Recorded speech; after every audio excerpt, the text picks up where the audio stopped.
Hindi ko alam kung tama ba to o mali. Pero sige, eto na. Noong peak ng Stranger Things era sa office namin, sobrang chaotic. Araw-araw may nag-aaway kung sino yung pinaka-favorite nila sa Stranger Things cast at kung when ba finally lalabas yung Stranger Things Season 5 release date. Ako? Hardcore fan. As in di na healthy. Tapos ayun si R, yung tahimik na legit kamukha ni Will. Inside joke namin siya as missing child.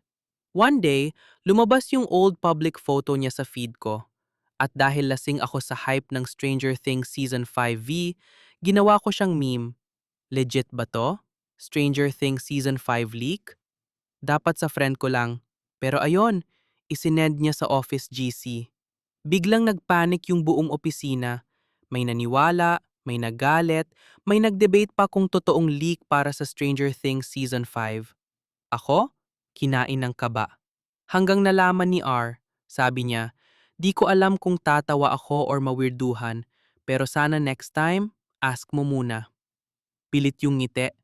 Simula nun, hindi na siya sumasabay sa lunch. At hanggang ngayon iniisip ko, funny fan joke ba yon? Or boundary issue dahil lang adik ako sa Stranger Things Season 5 hype? Hindi ko alam kung OA ako o tama lang na guilty ako. Kayo na humusga.